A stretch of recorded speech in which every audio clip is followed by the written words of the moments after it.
What is up? Good morning, my friend. Good morning. I think you might have to speak up a little bit because of all the noise That's okay. and the rain, magic of Goa. Yeah, Cheers to that. cheers indeed.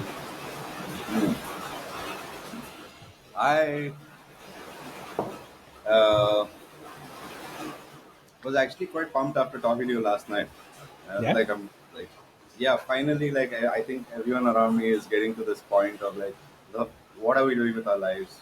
If you're spending some time doing something, you'd rather do nothing than work on something that's not interesting, that's not exciting, that's not uh, that's not rewarding to you personally.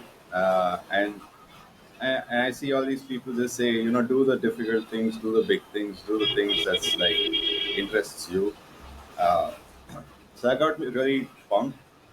And unfortunately, I think we should like really talk about something very drastic that's happening. And it's so this like right after your wake up call, I read was scrolling through social media and a news article came up that the 22nd student in Kota has committed suicide this month or this semester or whatever it is. And as a solution, the Kota universities and the tuition centers have installed a spring loaded fan. So, and there was a demonstration video where this guy installs this fan and then hangs a like a bed sheet on the fan and puts his neck around it and jumps off, and the fan just like does a spring thing. And I'm like, you think they're not going to come up there? These are supposed to be the brightest minds in the country. It's not easy to get into quota, and you're telling me like your Jugaad solution is going to keep them from taking that extreme step. I, People don't understand that intelligence goes both ways, right? Like if you're in a dark place, your intelligence and how intelligent you are is going to give you that much power to go that deeper into a dark space. It's so messed up, and like I don't know like what else can be done. Like it's such a cop out solution, right? Like and this is one of the reasons I hate this term jugaad. Like it's so misused, and it's not good for anybody in the long run. It's a great hack to something small. Your pipe is broken and you fixed it with a rubber tape. That's great. Good job, Jugaad. Right? But like, what is this? Students are like killing themselves, and like this is the solution. but I think we should take a moment to kind of talk about why are the students killing themselves, right? Please do. I mean, I don't have any insight. I can't speak for them. Obviously, nobody can. I But hang around on these subreddit groups. I'm not saying, I go moonlighting as a student in the night or some shit like that. Just hanging around a lot of city specific groups, it kind of like sheds a light about this stuff, right? Like, and you see students and the younger kids are like, man, they are kept in fear, right? You and I remember, right? Like, there's like, if you fail your 10th, your life is over, is the biggest myth I've heard, right? Like, and I still can't understand why that that students are kept in so much fear through everything, right? Like, and what are these students getting from quota? Like, they get herded around like sheep. They're locked up in their PGs after six in the evening, right? Like, they have a 1 hour window to have fun, which is scheduled in. You can't schedule fun in. no, so here's some anecdotes from my personal life, right? So you and me, I think, were in the same boat. Uh, we were just above average when it Yeah. comes to education. But I have two wonderful cousins who are extremely intelligent. They were groomed at a young age by their parents, who both in their rights are scientists. Um, and I saw their experience of dealing with, all of this, right? Like literally, it was so funny. They wrote the JEE as a prep for their actual tests, right? Their aspirations was to go abroad and study in Caltech and Boston University and all of that, right? So for them, it was like I'm so focused on the substance of it, and I've set my standards so high, so much higher than this, that for me, IIT JEE is just like exercise for my actual test, right? So that was one experience, and of course, like I didn't even bother trying. Like everybody knew that I'm not even in that league, right? But I can empathize, right? I have a younger cousin brother, and he just went through this motions. He joined engineering last year, um, and it was just the anxiety of the parents to get them through the door, right? They just wanted that structure in place to prep them to be ready for that test, right? But these two examples are so stark apart, right? One is saying that, hey, um, you know let's kind of have a cadence and a rigor, and let's kind of just keep at it, grind away, maybe even mug it up, learn by rote or whatever, right? Just so that you can get through the doors, and then you can kind of be a part of that network, so to speak, right? And the other one was, hey, I love this topic so much, I love the subject so much, I want to develop my understanding of this to a very large extent, and then I want to be in that network of people who I can probably work with and grow, right? Yeah, who's like operating at the highest level in this Yeah, industry, right? yeah. And like I can see the difference, right? If you really really care about that substance, that knowledge, that subject, the approach is very different. And if you're doing it for the sake of being a part of that group, being a part of that network, it's a very different thing, right? And the majority of Indians are looking for opportunities, right? They're looking for those networks because there's so select few networks in India, right? So therefore, that aspiration comes in to just break through that glass ceiling and get in there and be a part of that. And I honestly don't think the students or even the parents are to blame, right? I really feel like this is market exploitation at its finest, is what I feel. I feel like there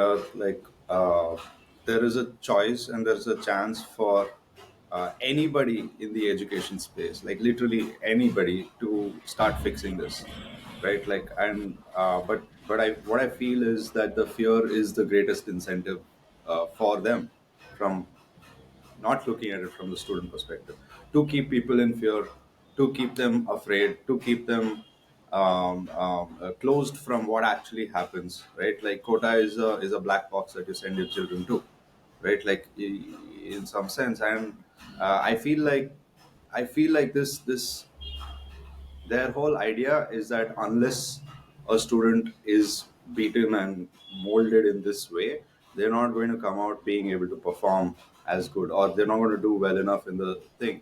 And they need to put that fear of, if you fail, this is going to be miserable. Otherwise, I think we're at the age of education where you do not need any of these structures.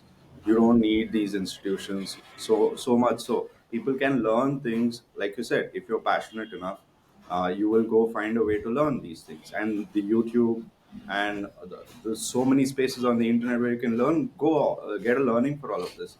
The fundamental schooling, I agree, helps you build character, community, network, social skills, all of that. It's kind of important. But like I think at the later stages, I think the colleges, universities, all these guys know for a fact that in today's day and age they are actually redundant.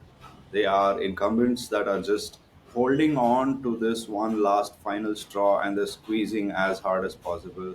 And the result and you can see it trickle down, right? Like the new generation of educators that purportedly came in to fix the whole thing, right? Your Baijus and your like all these edtech guys, they took the same exact path. They told people that send your son to like a coding school at age 6 and I will make sure that he becomes Bill Gates. False narrative, false advertising. Secondly, they just sold them tablets and they said, figure. They with the whole goal, the whole objective of anybody in the education space today is to cash out. It's they don't have any other goal. So like taking your two anecdotes and flipping it on its head towards what the management is thinking, right? The management treats the first student like a credit card company would treat somebody who pays their bills on time.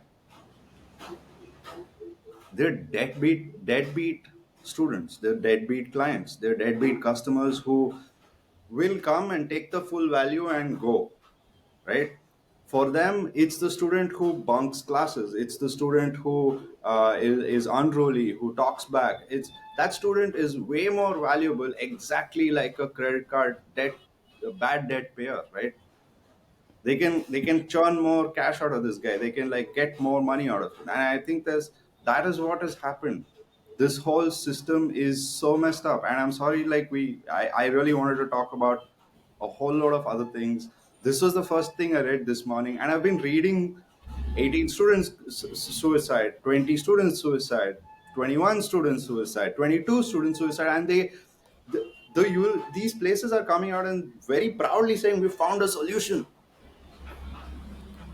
The solution is to change the fan. Right. No, I hear you. Uh, I agree in some parts, and I think there's a little bit more charitable view here, right? Mhm. So, yes, when it comes to these online platforms, completely agree with you. It's predatory in nature. Yeah. Um, And they learned from the best. no, no, hold on. Now, when it comes to quota, right, it's a little bit of a gray area. Um, Okay. what they've done essentially is they've created a proven model to get people into these institutes, right? It's like a brute force approach which says that, hey, it's crude, it's barbaric almost, but it gets the job done, right? Now for a parent who is probably not that attentive to their child, who is not put in that effort to bring up their child, it's a great way out, right? You can just pay some money, give send your child there, and there's a very very high probability of the child kind of Could I clearing the just pause you there for a second? I don't want to break this. I get where you're coming from. My point is, what is the other option? What is the other alternative for this better parent? parenting, better parenting. What is the option, right? Like I am a parent who has to struggle.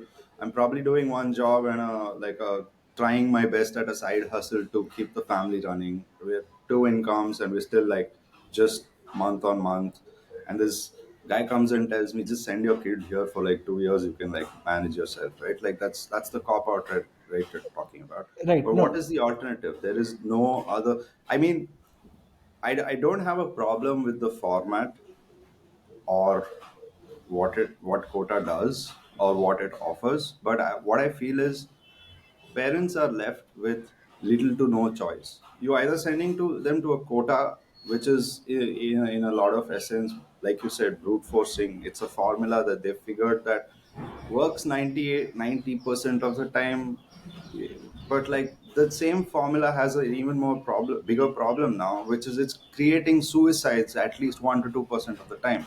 Yeah, so let's talk about that, Right. right? One uh, second, just to finish. There is no other alternative. The only alternative to quota, if you didn't get into quota, you're going to a place which is a direct identical copy of a quota run by somebody else, doesn't have enough brand name, So you think you're sending your son to a cheaper, or son or daughter to a cheaper quota. Yeah. So I mean, my point is there's nobody thinking like it's the fan solution thing all over again, right? Nobody's solving the real problem. Yeah. So coming back to your point, right? The choice has already been made. It's not like the parent is now left with only these choices, right? They chose at a very early age that first of all, I think the fundamental problem is parents aspiring for children. Um, you know, I think everybody is unique and is has some inherent potential, and with reasonable amount of input you can help your child kind of achieve that, and I'm very thankful for my parents for doing that for me. But when you aspire for your children things that probably you probably even didn't achieve, then you start getting into this territory, right? So okay, you're struggling through life, you need to do a lot of things to make ends meet. uh, why do you need to put that pressure on your child to get into an elite institute, right? If your child is naturally able to get there, great. If not, that's not the end of life, right? Yeah, but they're also sold the idea, right? Yeah, that is true, that is true. The They're advertising is sold the problematic. Yeah. Yeah. idea that Yeah. you send your son here and like your life is set. Yeah, that's true. Or The send your daughter advertising is, here yeah. and she becomes the Queen of England, right? Like, uh, yeah. So there's all of that, and like it, like I guess there is a segue here, right? Like, and it's really sad to see the situation in, but like I think the real segue is what are you doing with your life if you aren't really doing, like if you haven't identified your own potential in some sense, and you're not doing the things that bring you joy, that bring you a sense of accomplishment. Are we talking about the child or the parent here?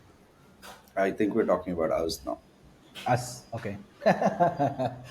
Us, my Because like friend. we can talk about this metaphorical child and parent, but then like I think the real reason we're doing this podcast anyway is to kind of showcase to people that it's possible to like one lead an alternative life which doesn't have to do with uh, literally killing yourself to get into an institution. I think you and I both are like in some sense examples of that.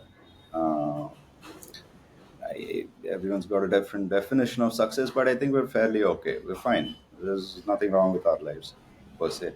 But like I'm still asking the question: What am I doing with my life? I want something which is a bigger purpose to like look up to and like go after and help solve in some way. Um, so yeah, so I mean, I know it's really difficult to segue from such a hard, difficult topic into something which is much more personal, much more like, okay, what are we doing? Actually, I don't agree. I think it's a fantastic segue, right? So, Hmm.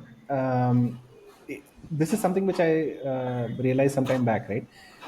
There are many paths to that destination, right? This quota IIT thing is just the most frictionless path once you're in the doors, right?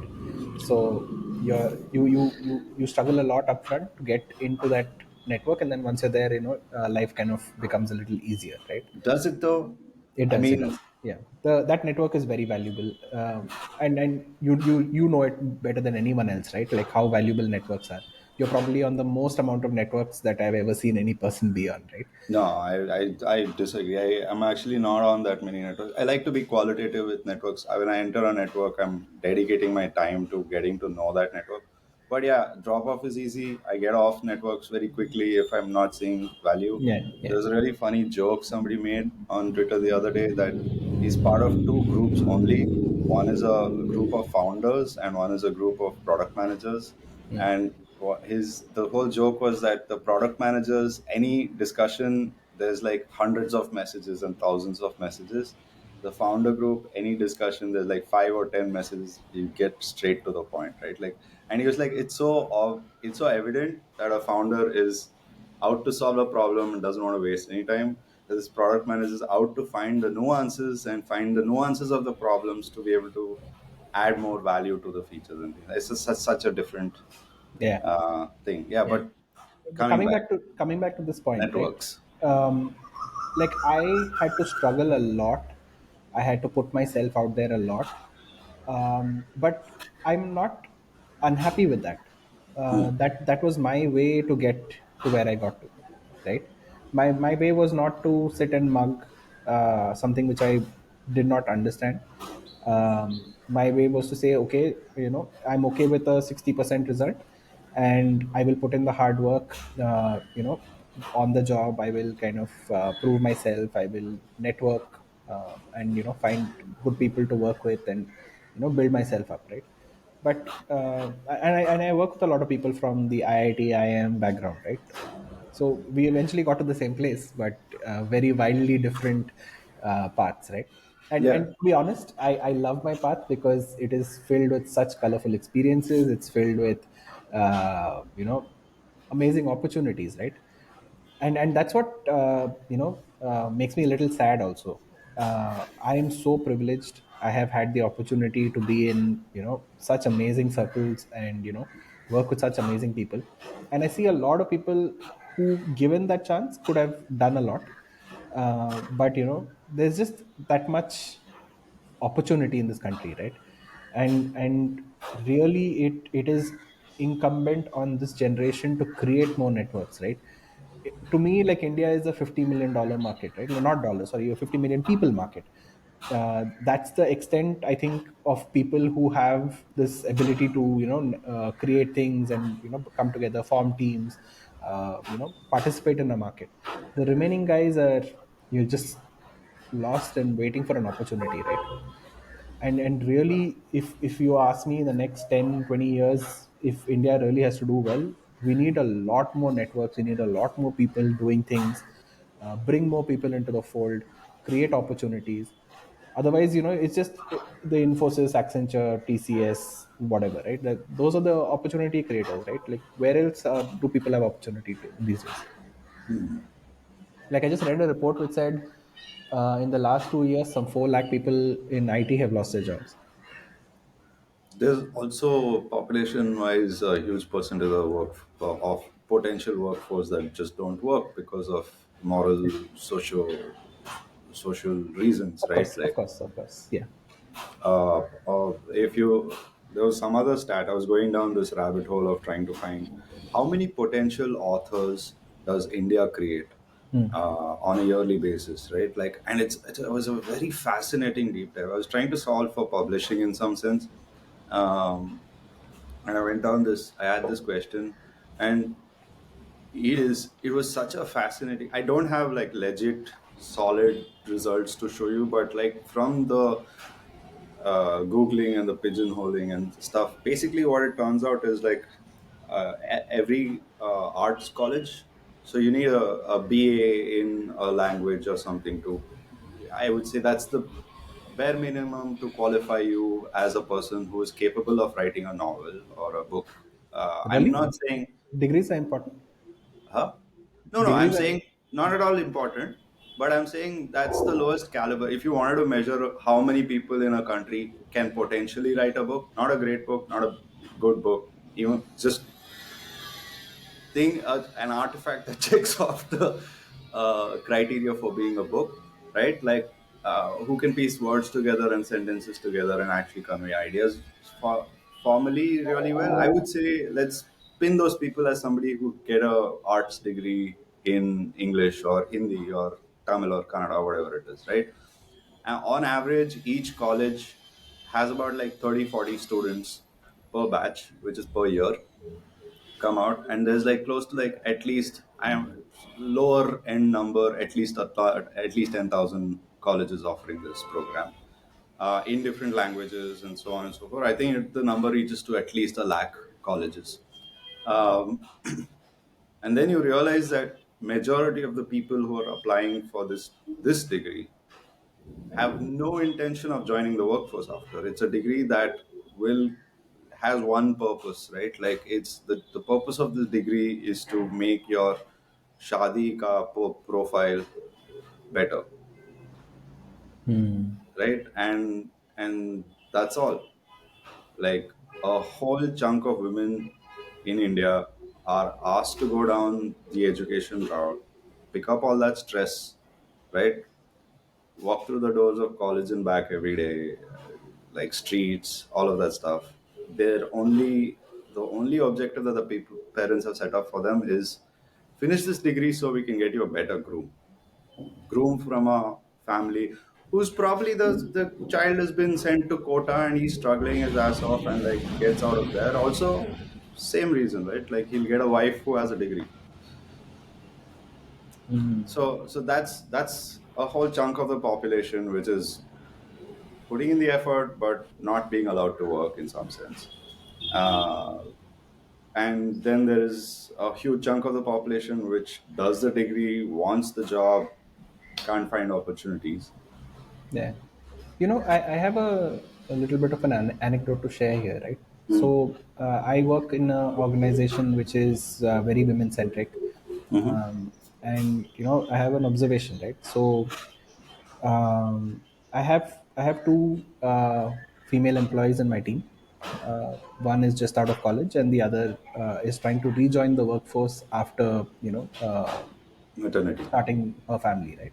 Hmm. So, I can see this play out in real time, right? Um, the timeline, at least to my understanding, the timeline that works for men necessarily need not work for women, right? um, there is a biological clock. There is all these other factors that you need to kind of factor in, and if it's done right, the results can be really amazing, right? So, the person who is joined the workforce early, with her peers from college, now I can anticipate her struggling through, the process of maternity, holding on to a job, all of those things, raising her children, all of that in parallel, and it's a Herculean task, right? I really empathize for what they have to go through. But what I find interesting, and I've been thinking about this a lot, is the second person, right? She took her time off, started the family, raised her kids up to a certain level, and now she's trying to rejoin the workforce, right? To my mind, if we, as a society, we are more mindful of this, and we make the effort to create spaces that is inclusive enough for them to rejoin the workforce, it's going to be amazing, right? Versus the other one where you're expecting women to do it all or have it all, a career, a family, No, you I know mean, there's no expectation, right? I'm just like trying to, again, none of this is any sort of personal bias. I'm just like talking out of observation. I might have Absolutely. a smaller sliver of the cross section that I'm like observing. You're very much more actively participating in the workforce. I also see a lot of these random stats being thrown around when I go work with my HR related clients, right? Like, and look, I don't, I think the problem that I'm kind of highlighting is it doesn't affect this demographic of women per se who have the desire uh, to actually join the workforce and have a career and things like that. There's a huge chunk of the population which are from birth told not to have those desires, Mm. Yeah, that's right? very problematic, actually. That is very systemic. It's Mm. very it's something that as a country exists in a lot of pockets. It's a uh, it, and I'm talking about that. Like I'm not talking about the women who want to work. That's they've Mm. made up their mind. They will choose the family and the partner, and they will design their life around this, right? Like so many career women who they'll be like, I'll do it. I don't. If parents are putting pressure, sure, get married to some guy, but I'm still sticking on to my career. I'm still gonna make it. I want to make VP of a company. I want to make the big bucks. Like they and they'll do it. They have. There's no stopping such people who have the desire, ambition, etc. But I'm talking about a giant part of the workforce which is told that you don't need to work, you don't have to contribute, you don't have to do anything. Just More than need, you should not. Yeah. That's the problematic one. yeah. So it's difficult to weigh out privileges, right? Like in a society where one part of the population is being told you shouldn't work, the automatic burden falls on the rest of the population that is willing to work. Yeah. No, you're right. You're right. And that's the tragic part. But that Yeah. requires like societal change, which is very, very hard to do. Ha. Yeah. I guess so. I don't know, man.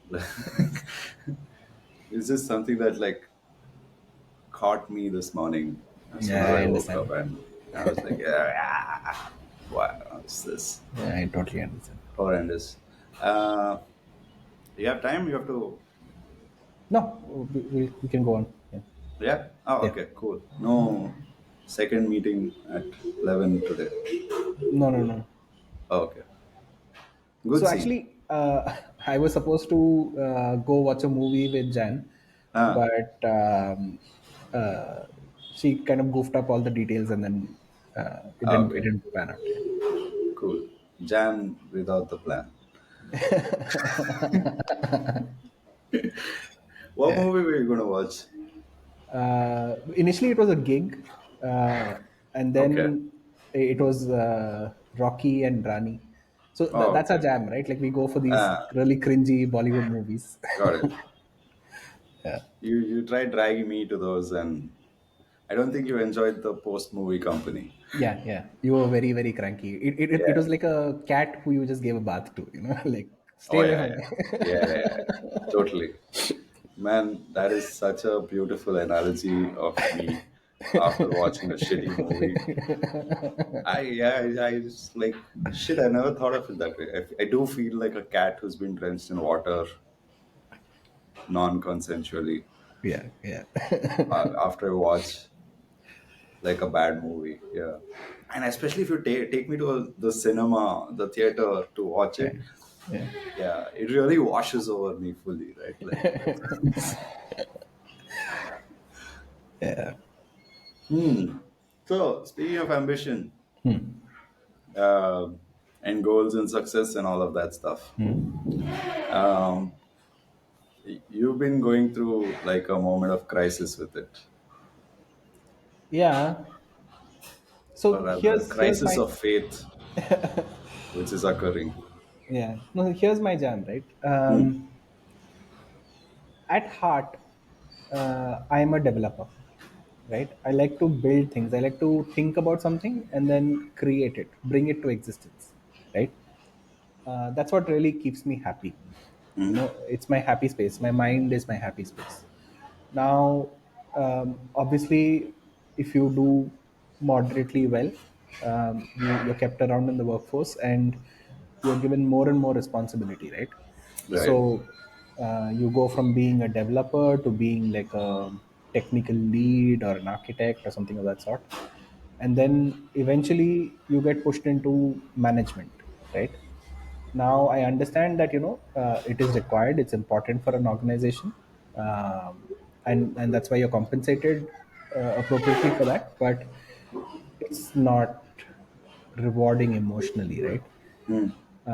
I'm all about being a team player and doing what the team really wants and needs and all of that. It's just been that, Rudy. Yeah. It's just been that I I have to do these things, and I don't enjoy it, and I'm trying to find that happiness, in some way, right? Wait, And you said you're a team player, but you don't enjoy being part of the team. no, I don't enjoy managing things, Okay. right? I'll do it because it's required, but I'd rather someone else do it, and then I kind of contribute in another way. But then it's that balance, right?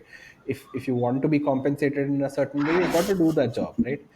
I can't expect to be a developer and then be compensated in the same way, right? Right.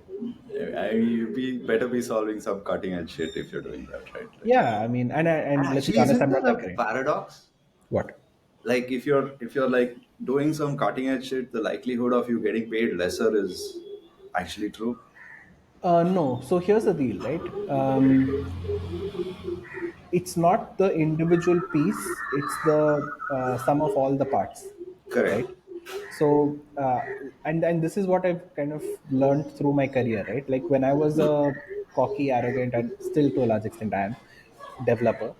I thought, oh my god, I built this amazing system, and because of that, the company is doing so well, right? But it's not true. It takes that entire team of people, sales, marketing, product, engineering, operations. Everybody has to come together and fire on all cylinders in sequence, right? That's when those outcomes come, right? And that requires a certain level of management, and you can't achieve it without that, right? No, I guess I So was talking about like really cutting edge technology, right? Like something that becomes fundamental for everybody to use in yeah, some but you sense. don't see a lot of that these days, right? Like, It's difficult. It's yeah, I mean, the difficult. the, the, Yeah, the and scale it's and complexity with which the world is operating today, hmm, it's almost like a layered cake, right? We're sitting on generations of yeah, technology, yeah, right? You could talk in the past that okay, so and so built the compiler, so and so built this yeah, language, so yeah. and so did this, but like who built AI, right? Like who built ChatGPT? You don't have one name behind it. It's Right. a, No, a but like my point that I was trying to make is that the team behind GPT and its subsequent version. Well, I'm guessing the month that they started, Sam Altman being ex YC CEO, you probably raised enough money to compensate these people well enough, but it was still maybe not bet. So my take is people who are in the cutting edge of innovation or working for innovation, they're compensated lesser, and this is reflective in academia and R&D. Generally R&D doesn't get that much pay.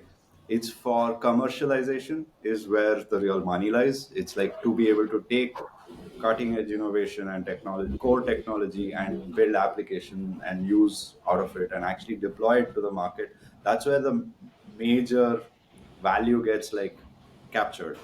R&D per se, it's like to be able to research and develop itself is the kind of a gross compensation for it in some sense. Yeah, but It's these are solvable problems, right? Like all you need is good licensing and equity laws, right? So if you have those structures in place, and if you have and there are good enough examples of all of this, right? So Yeah, but again, well, this is one of those situations that the bad outweighs the good. Like a lot more people who have made innovations or like have developed new formula or new um, been at some sort of cutting edge of innovation. They have not been the one who've been able to reap the reward. And I'm not saying it's a systemic problem. I'm not saying this is a problem. It is, but like it's not a problem that I want to discuss per se right now because it's so vast. There's so much going on. It's just and there's too many factors. And basically, I was just trying to make a quip about like how you get to choose either you're getting compensated really well and you have to go do part managerial people solve people problems rather than just tech problems, or you choose lower compensation and are at some company which is doesn't need marketing teams. They're just building a tech that Amazon and Google are all signed up to buy already. It's never going to see the light of day per se because it's another piece of tech that's going to go and be shoved into a black box that as long as it works it's fine, nobody needs to know it exists, kind of a thing, right? Like so I guess that's the parallel, right? Anybody working cutting edge innovation, they usually are okay to dial back on actual monies because of the privilege of being able to work on. something like that. But here are some good examples from my industry, right? Hmm? So the guy who built jQuery, right, which is one of the most popular JavaScript Yeah, yeah. libraries back in the day, he went on to have really really senior positions at many of these big startups, right? So there is a way for these people to kind of get recognized and Hmm. do well, right? So for them, it's like when you create these frameworks or libraries, you get that exposure, you get that visibility, and then you kind of capitalize on it, right? Like for Yeah, I even the mean, guy who designed Python, he works at a very prestigious institution. So the there is a other way. parallel, yeah, it's another way to do it is I've seen it more prominent in like healthcare and medical related innovation is people file a patent, Hmm. don't have the capacity to like commercialize it, don't have the business acumen to grow a large scale company to actually take it to market, just sit back and relax. First guy copies the patent, they do nothing. Second guy copies the patent, they do nothing. Third guy copies the patent, they do nothing. Patents have a window, right? Like about like, especially in medical, I think it's a fixed window Hmm. of how long you can kind of capitalize on it. So they wait for like 2 years before that starts to the kind of like it comes to an end, and then they start filing lawsuits left, right, and center, right? Like there are people who have used their patent for 12 years, there are people who have used their patent for 8 years, there are people, so they get to cash in on all those people going to market and be like, all these guys use this patent illegally without any licensing, now they have to compensate me. Yeah, I guess there are many ways to go about it. Yeah. Yeah, I mean, there are ways. I'm not saying there aren't ways, but like the honest thing to do would be to like just pay the guy upfront and like incentivize him to like put it up for That's the nine socialist. utopian hippie in Yeah, yeah. me. Yeah, I need to hang on to that guy for dear life. Otherwise, I will turn into a very very dark person. My contrarian thoughts will like lead me to No, I nasty love you. I places. love you for all of these things. But yeah, it is a tad bit unpractical, impractical. Yeah. Yeah, I've been battling with what is rational and right and what is irrational and right as well.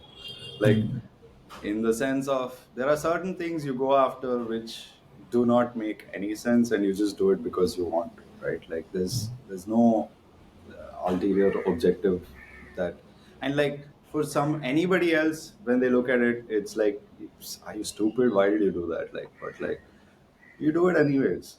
Uh, yeah, and it's okay if it's irrational, illogical. It's totally Yeah, I fine. think you need a little of everything, right? Not a. I don't think you need anything. You do. I mean, going back to my favorite motivational speaker on Instagram, Joy Diaz. Mm. He says this, right? You got to have something, right? You got to have an edge to you. You got to have nobody likes the straight ace kid, right? Like nobody likes the guy who just shows up, does his thing, doesn't. My experience of life is so different. Like everybody loves the straight A's kid, right? Like everybody loves the guy who did IIT, IIM, and has got a like cushy ass job. Like they don't want. Nobody wants to talk to somebody like me because I've done so many things and like it just like Well, feel. I I feel value. like I feel like a show off. Like it's so difficult to paint an identity. It's like I usually tell people whatever the current thing I'm working on is.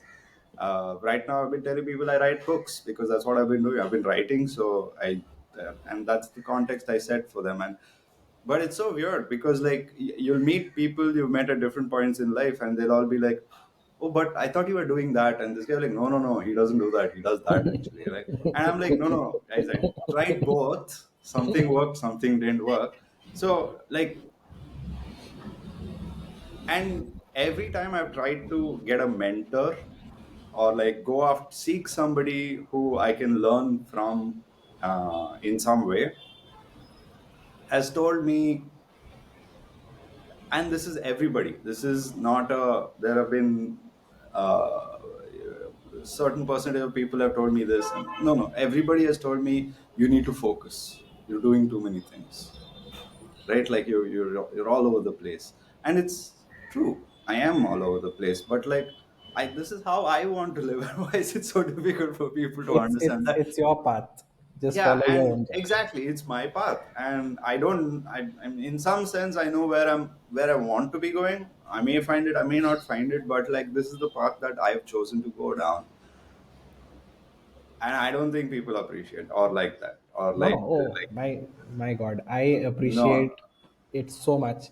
Yeah. Like I'll tell you my experience, right? So, although I'm not the straightest that people aspire to be, but I generally have a very structured, regimented life, tick all the boxes, sort of thing, right? But like if I start to get frustrated, I start to get restless, right? And then my instinctive thing is go to PK, right? And then I will just plonk myself at your doorstep, and I'll be like, hey, let's do something different, right? And you come through every single time. Like even just a couple of days ago, I was in Goa with you, which is why we didn't do the pod. Yeah. Sorry We went, guys, we went we and tried. There were hopes and dreams of recording a pod, but we went and did this amazing coffee workshop, which just mm, like blew my mind. mm, It added so much of value to me. yeah. We went to this amazing homestay where it just completely melted my heart. I loved everything about it. I kayaked for the first time in my life. I love it And so the much. second time. And the second time. Yeah. And like it's just so beautiful, right? Like I have the best of both worlds, right? Mm, I'm working with all of these exciting startups and corporates, and then I come to your side of the world and then learn about different things. I learned some strumming patterns and whatnot. Like I had the most amazing time, right? mm. So for me it's great. I really value you. I really appreciate you. So yeah. Yeah, this feels like a very acquired taste kind of a conversation.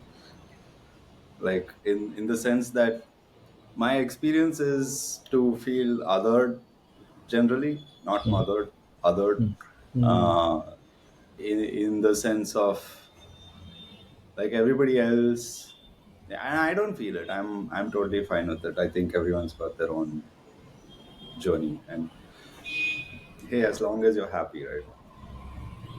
But the powers that be, which in our case are usually the opinions of Indian parents, right? Like it's so strange because I'm the guy that people warn their kids and say that don't become like that. Like is the perception I have in my head, right? Like because that's been my experience. They'd rather tell their kids to go to quota than become me, right? Like even knowing the risk fully well of like the one thing my parents constantly tell me now is that they're just so happy that I get to do whatever I want, and it's okay that I'm not successful at every given point, and there are some downs, but like I think they have also come to terms with those downturns that happen, and like I have my own way of dealing with them and they have their own way of dealing with it. But like that's the one thing that's like been a good foundational support system for me. It's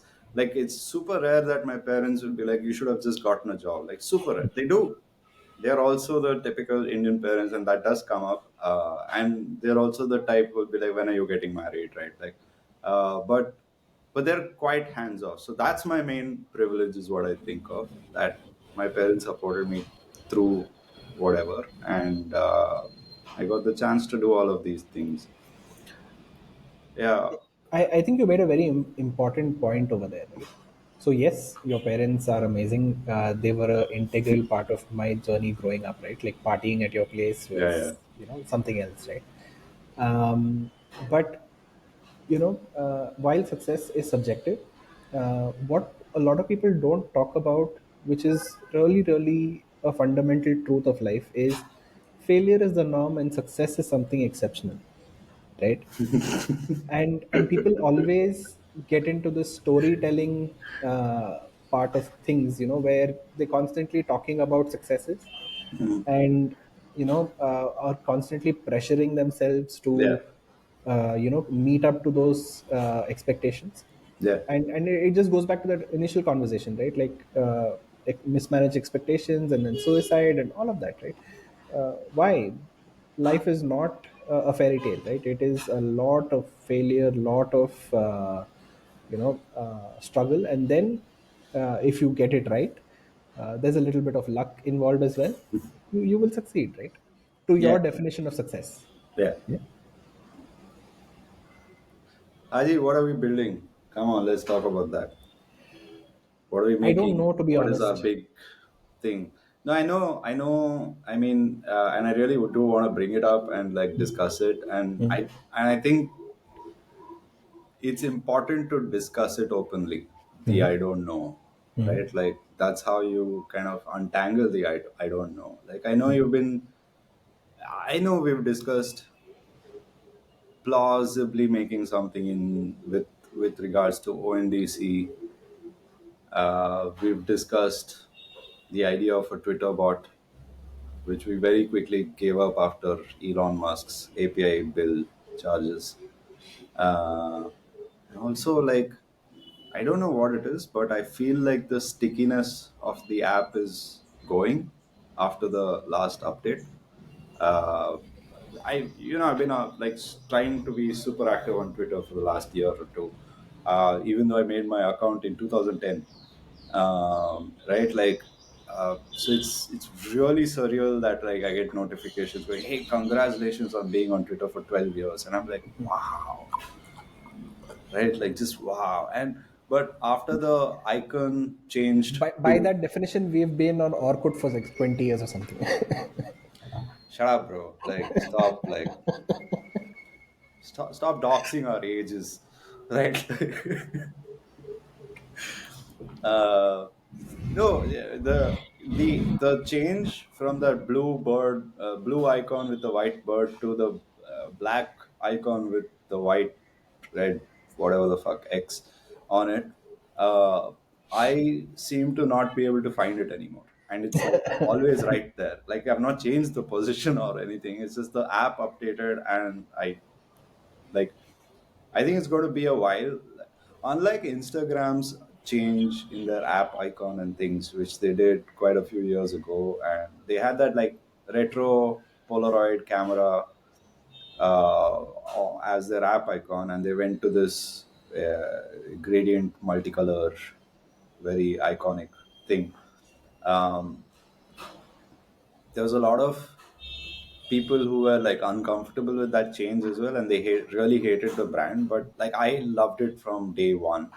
And I knew exactly what the designer was trying to do, and I think he's been very very successful, right? Like he wanted to retain the same Polaroid camera thing, but he wanted to make it so easy that anybody could draw it, right? Like just kind of simplify the form to it. Here, Musk came in and just like ripped the band-aid off, and he's like, I'm gonna build. This is something else now." Again, going back to the success and failure thing, right? He's done PayPal, he's done SpaceX, he's done Tesla, he's done now the Boring Company, and of course Twitter, right? Who knows? He might be successful, he might completely tank it. No, I Uh, don't. I think he is at a point. I think there's a point in life, and especially a point at which the whole world will make sure that you don't fail or you can't fail. Like Elon Musk can't fail. Like he is. If he fails, you know the kind of number of people who he's going to take down with him, yeah, absolutely. Yeah, yeah, right? Like, and I'm not just talking about retail stakeholders. There's like investors, there's debtors, there's banks, there's yeah, entire countries who have like, Elon yeah. G, please come to see me, right? Like, um, yeah, I think Elon's truly taken the make yourself irreplaceable to a whole different. See, right? that is largely true about SpaceX. It's largely true about Tesla, boring company. But I'm not so sure about Twitter. Only time will tell. No, Uh, so and here's my hot take on Twitter. It's that uh, I think the U.S. government's involved in this whole play.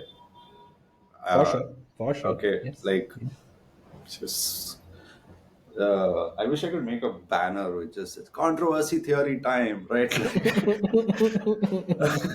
This is just us riffing. Please take all of this with a pinch of salt, I guess, and a tequila shot if possible. But like the speculation here is that hang on a second. Yeah, let's both take a pause. Yeah. Hello. Yes. Okay.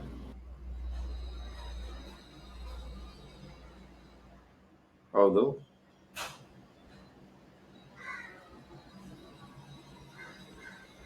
Okay. No. No. Thank you.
Hey, Yeah. sorry.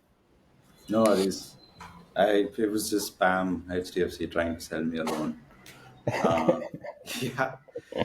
No, it's just so strange that they called two times. It's not happened in a long, long time. So I just thought it There was is a a. Amazon delivery. I had an Amazon delivery just now. There you go. Yeah. Yeah. Wow. Coming back to what we should do, right? So, Yes.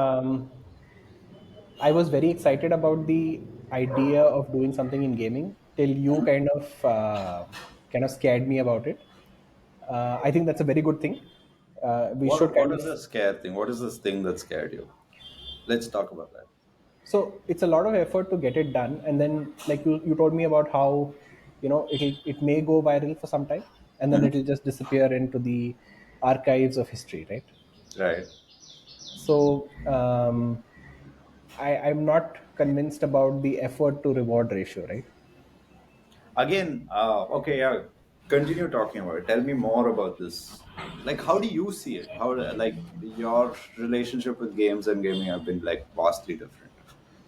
Right. I'm not going to talk about that. I want to kind of set my boundaries, right? So for me, the big thing on my mind is, commitment, right? Hmm. If we do it, it's a 10-year effort, Yeah. right? So it's something that I have to be passionate to wake up every morning for 10 years to do, Hmm. right? And then I wanted to have enough margin so that I don't have to really count pennies, and I wanted to be in some way scalable and efficient, right? Hmm. Because I don't want to.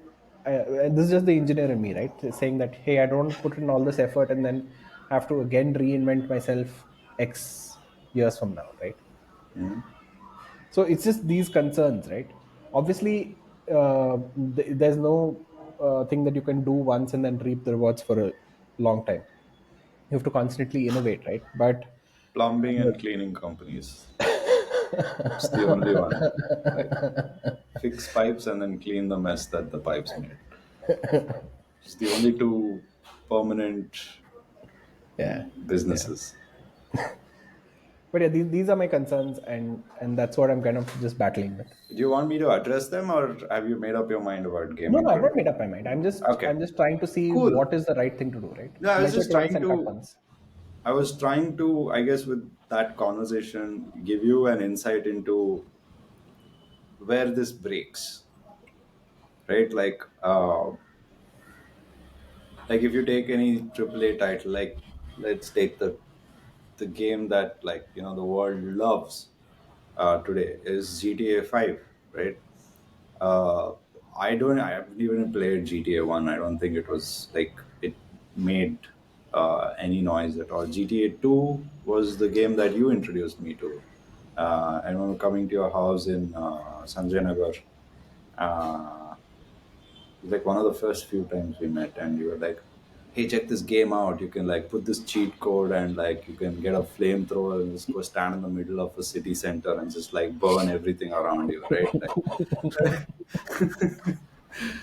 incredible, like blew my mind. I like to be honest, I didn't retain the name of the game, so I could like I just kept telling people there's this game where you get a flamethrower and you can blow up cars, like, and nobody was like, what, there's no game like that. Just like then GTA 3 came out, and consumer processing, at least in Bangalore, wasn't good enough to even like get the game to run, right? Like it required graphic cards. We didn't even know that those things existed, right? Uh, and so on and so forth. Then GTA, I think it was Vice City was accessible to a certain extent, and then finally, by the time San Andreas came out, uh, um, uh, there was a lot of people playing it. Computers were able to support it. There was not that much lag, and that's when like GTA 5 came out.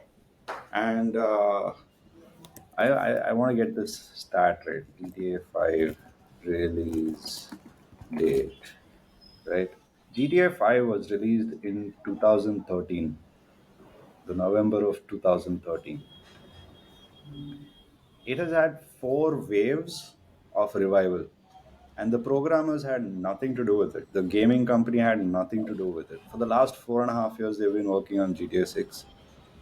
And in that time, the game has had a revival, an uptick in the number of people playing it. So I would say today, game engines and the tech exists to really create timeless games, right? Like if you take Call of Duty, for example, it's become timeless. Like